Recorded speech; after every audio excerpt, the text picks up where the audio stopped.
하나님 말씀 구약성경 예레미야 4장 5절에서 18절, 구약성경 1055페이지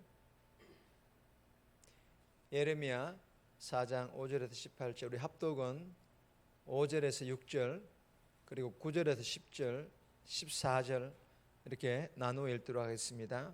4장 5절입니다. 너희는 유다에 선포하며 예루살렘에 공포하여 이르기를, 이 땅에서 나팔을 불며 또 크게 외쳐 이르기를, 너희는 모이라, 우리가 견고한 성으로 들어가자 하고, 시온을 향하여 깃발을 세우라, 도피하라, 지체하지 말라. 내가 북방에서 재난과 큰 멸망을 가져오리라. 9절입니다. 여호와의 말씀이니라. 그날에 왕과 지도자들은 낙심할 것이며 제사장들은 놀랄 것이며 선지자들은 깜짝 놀라리라. 내가 이르되 슬프도소이다. 주 여호와여, 주께서 진실로 이 백성과 예루살렘을 크게 속이셨나이다. 이르시기를 너희에게 평강이 있으리라 하시더니 칼이 생명에 이르는 나이다. 14절입니다. 예루살렘아, 내 마음에 악을 씻어버리라. 그리하면 구원을 얻으리라. 내 악한 생각이 내 속에 얼마나 오래 머물겠느냐. 아멘. 할렐루야. 오늘 이 새벽에 나오신 우리 교사들과 또 우리 성도님들께 감사드리며 앞뒤 좌우로 인사합시다. 잘 오셨습니다. 감사합니다. 오늘 제목입니다. 북방에서 다가오는 큰 멸망. 북방에서 다가오는 큰 멸망. 이 북방에서 다가오는 이 북방은 큰 강대국을 얘기하는데 바벨론을 의미합니다. 오늘 이 본문은 하나님께서 긴박한 전쟁 상황을 묘사하며 북방의 그 강력한 정복자가 그 유다 민족을 초토화할 것을 예고하고 있는 그런 내용의 본문입니다. 여러분, 이 말씀에 담긴 하나님의 진심은요, 유다 민족과 백성들이 회개하여 구원을 얻는 것입니다. 징계하고 심판해서 이 민족과 그 백성들을 없애겠다라는 것이 아니라 정말 돌이키고 회개하게 하여 구원을 얻게 하는 것이 하나님의 목적이라는 것입니다. 오늘 이 본문을 통하여 우리에게 주시는 첫 번째 교훈입니다. 하나님의 본심은 구원. 하나님의 본심은 구원이라는 것입니다. 하나님의 본심은 돌이켜서 회개하는 것입니다. 5절에서 8절 그리고 11절에서 16절까지의 말씀인데 14절 말씀 보시면 예루살렘아, 내 마음의 악을 씻어버리라. 그리하면 구원을 얻으리라. 내 악한 생각이 내 속에 얼마나 오래 머물겠느냐. 여러분, 본문 7절부터 8절까지 그리고 11절부터 16절까지 말씀을 보시면요, 한마디로 표현을 한다면 제가 서두에 얘기했던 것처럼 유다 민족과 유다 백성들을 완전 이렇게 진멸해 버리겠다, 초토화시켜 버리겠다, 그 선언을 말하고 있습니다. 여러분, 하나님께서 예레미야 선지자를 통하여서 이 유다 민족과 백성들에게 임박한 재앙, 즉 사자처럼 사나운 정복 군주와 광야에서 불어오는 열풍처럼 또 강력한 군대가 예루살렘을 초토화할 것이라고 선언은 하셨지만, 그러나 5절에 보면요, 뭐라 기록되어 있습니까? 나팔을 불라, 그리고 모이라, 우리가 견고한 성으로 돌아가자 하고, 6절에 보면 시온을 향하여 깃발을 세우라, 도피하라, 지체하지 말라. 무슨 말씀입니까? 하나님께서 도와줄 것이다 라고 외치는 것입니다. 하나님께서 도와줄 것이다 라고 외치라는 것입니다. 견고한 성, 즉 하나님의 성전 교회로 모이라는 것입니다.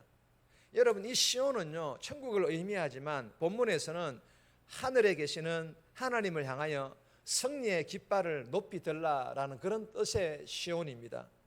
여러분, 하나님께서 말씀하시고자 하는 의도가 무엇입니까?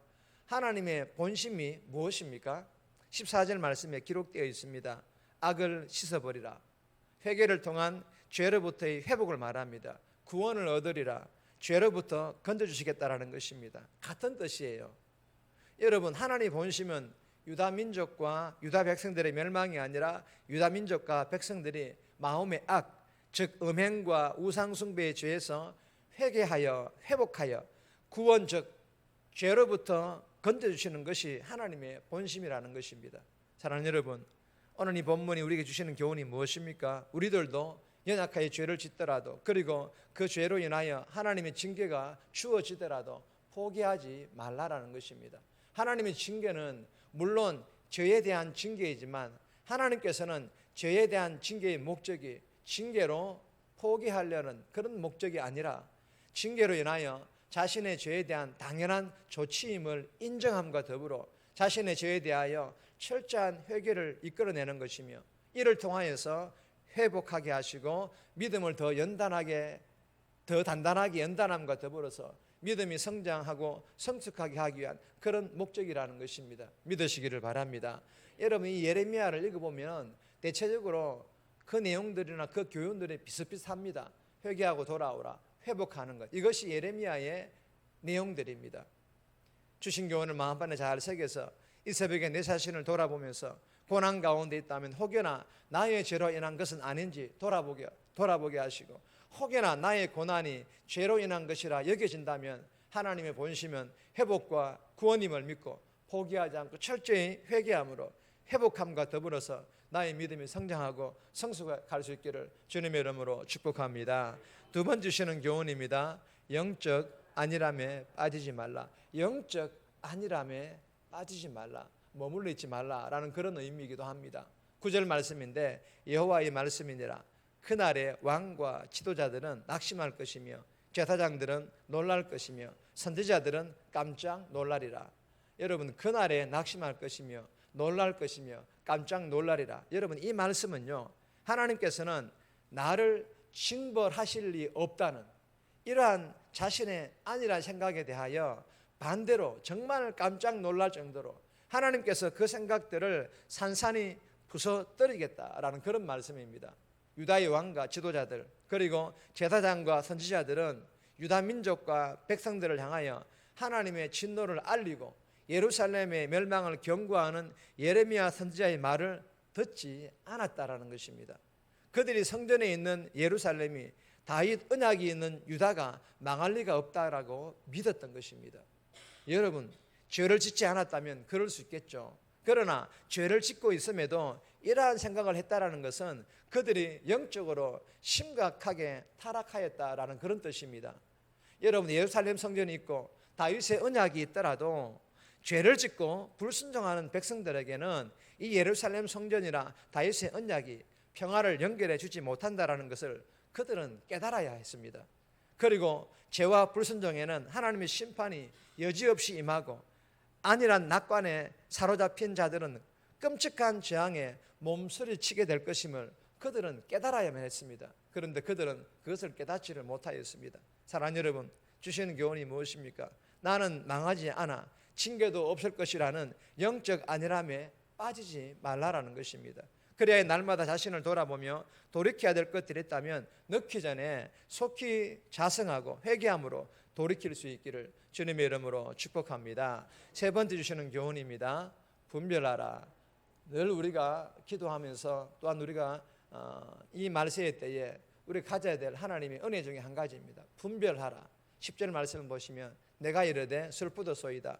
주 여호와여, 주께서 진실로 이 백성과 예루살렘을 크게 속이셨나이다. 이르시기를 너희에게 평강이 있으리라 하시더니 칼이 생명에 이르렀나이다. 여러분, 예레미야가 회개를 촉구하며 하나님의 심판을 경고할 때 다수의 선지자들은 죄를 눈감아주면서 뭐라 말합니까? 평강하다, 평강하다, 이렇게 예언을 합니다. 그런데 그들의 예언대로 상당 기간 동안 예레미야의 예언과는 달리 평화가 지속되었습니다. 그래서 대부분의 백성들은 이 평화 예언을 참으로 받아들였습니다. 예레미야는 자신이 전한 예언이 실현되기까지 이 기간을 그러니까 실제로 하나님께서 평강이 임하는 것이 아닌데 평강이 임한다라는 이 예언이 실제로 짧은 좀 긴 기간 동안 이루어졌다고 해서 이것을 백성들이 믿고 있다라는 거예요. 그래서 이 기간을 진짜 하나님의 속임이 아니라 단지 하나님의 속임이라고 표현만 하였던 것입니다. 여러분, 지금도 참 메시지, 즉 복음과 거짓 메시지, 이단들의 거짓 교리가 혼재하는 표현상으로는 하나님의 속임의 기간이라, 이런 뜻입니다. 좀 쉽지 않은 그런 뜻이긴 합니다만, 그러므로 이 말세의 때에 살아가는 성도들에게 주시는 교훈은 한 가지예요. 반드시 분별력이 필요하다는 이 교훈입니다. 저와 여러분들이 이 새벽에 이 교훈을 마음판에 잘 새겨서 날마다 말씀 묵상과 기도로 분별의 능력을 공급받아 이 땅에 살아가면서 어떤 교단, 어떤 이단들이 우리에게 다가와서 유혹한다 할지라도 넘어가지 않기를, 또한 분별하여서 무엇이 옳고 그른지를 잘 분별하여서 하나님께 선한 것을 가지고 영향력을 끼치는 그런 복된 삶을 저와 여러분들이 살아갈 수 있기를 주님의 이름으로 축복합니다. 네 번째 주시는 교훈은 제목만 읽습니다. 거역하지 말고 순종하라. 거역하지 말고 순종하라. 17절 18절인데 개인적으로 묵상하시기를 바랍니다. 정리합니다. 죄로 인하여 고난 가운데 있더라도 하나님의 본신은 회복과 구원임을 믿고 포기하지 않고 속히 회개함으로 회복과 더불어 믿음의 성장 성숙하게 해달라고, 나는 망하지 않고 징계도 없을 것이라는 영적 안일함에 빠지지 않고 날마다 자신을 돌아보고 돌이켜야 될 것들이 있다면 속히 회개함으로 돌이키게 해달라고 이 새벽에 기도하며 오늘 하루도 살아갈 수 있기를 주님의 이름으로 부탁드립니다.